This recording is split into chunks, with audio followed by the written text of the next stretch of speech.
Mengenal kelengkeng jemsu, ikon Jember.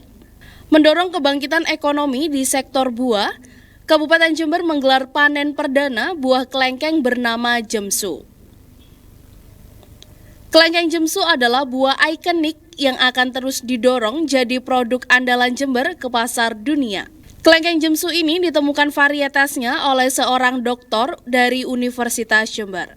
Dan pemirsa, bagaimana mengenal kelengkeng jemsu ini? Saya akan terhubung secara virtual melalui sambungan Zoom dengan Dr. Hidayat Teguh Wiono, yaitu penemu kelengkeng jemsu. Halo, selamat sore Dr. Hidayat Teguh Wiono. Selamat sore Mbak Silviana. Betul. Selamat sore. Baik, Prof, bisa dijelaskan bagaimana awalnya dikembangkan kelengkeng dengan varietas jemsu ini? Oke. Jadi awalnya itu saya adalah penemu booster. Booster itu adalah bahan yang untuk membungakan kelengkeng di dataran rendah. Kelengkeng-kelengkeng yang berasal dari dataran tinggi yang tidak bisa berbuah di dataran rendah, saya carikan formulanya dan ketemu. Formula itu bisa dipakai untuk membungakan kelengkeng-kelengkeng yang ada di dataran rendah, yang dia tidak bisa berbunga aslinya. Nah, kemudian kita mencoba membungakan sebanyak-banyaknya kelengkeng yang selama ini puluhan tahun ditanam di masyarakat nggak mau berbunga. Jadi saya spekulasi. Kemudian di antara sekian ribu tanaman yang kita bungakan itu, salah satunya adalah yang namanya Jember Super ini. Dia ketemu di perbatasan antara Jember dengan Lumajang, ketemu di situ pohon ini, yang sudah puluhan tahun tidak bisa berbunga. Nah, dengan booster yang saya kembangkan tadi, dia berbunga, dan setelah kita bandingkan dengan yang lain-lain, dengan varietas-varietas yang unggul di Indonesia, ternyata tidak kalah. Makanya akhirnya kita namakan varietas lokal Jember Super. Itu asal-usulnya. Betul. Kemudian, Prof, apa yang patut diunggulkan dari varietas kelengkeng jemsu ini sendiri? Nah, yang patut diunggulkan adalah dia produktivitasnya dalam skala kebun itu tinggi. Umur 2 tahun dia bisa mencapai setengah kuintal buah, umur 2 tahun. Kemudian lebih dari 2 tahun, misalkan 3 tahun atau 4 tahun, bisa mencapai 1 kuintal per pohon. Kemudian buahnya ukurannya seragam, besar-besar, bijinya kecil, dagingnya tebal, kering, tidak becek, rasanya manis lokal. Dan ukuran buah dalam satu tangkai itu seragam. Tangkai buah bisa mencapai 4 kilo satu dompol, bisa mencapai 4 kilo. Rata-rata 2 kilo satu dompol. Nah, yang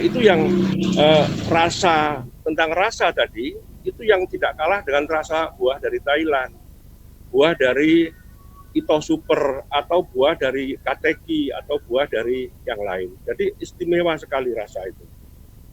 Itu yang akhirnya kita unggulkan untuk Jember. Baik. Selanjutnya, Prof, bagaimana prospek pasar bagi kelengkeng jemsu ini sendiri?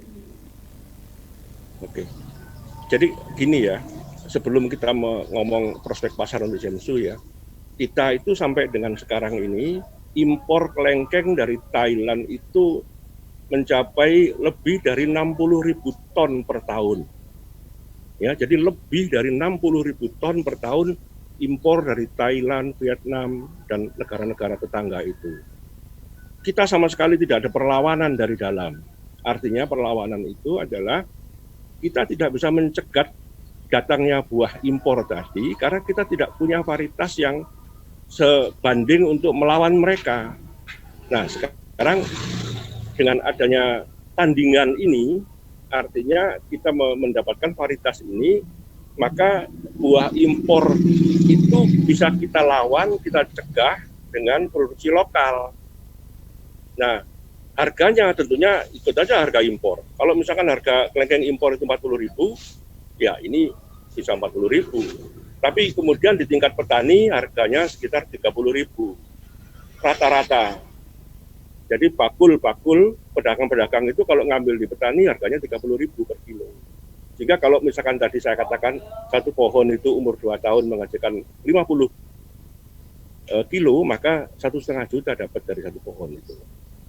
Tahun berikutnya bertambah lagi, begitu. Harga masih bagus sampai dengan sekarang. Oke. Betul. Selain pasar, bagaimana kesiapan lahan untuk mengembangkan kelengkeng yang akan menjadi ikon Jember ini sendiri, Prof? Kalau lahan kita itu punya tanah di Jember ini istimewa.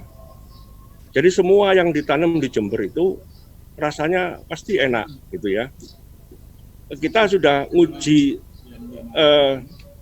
tanaman ini di kebun yang ada di Situbondo, di Banyuwangi, kemudian di Malang, kemudian di Lumajang, dan sebagainya. Jadi rasa buah yang ada di Jember ini khas. Walaupun varietasnya sama, tetapi rasa yang dihasilkan oleh tanah yang ada di Jember ini khas. Aromanya bagus.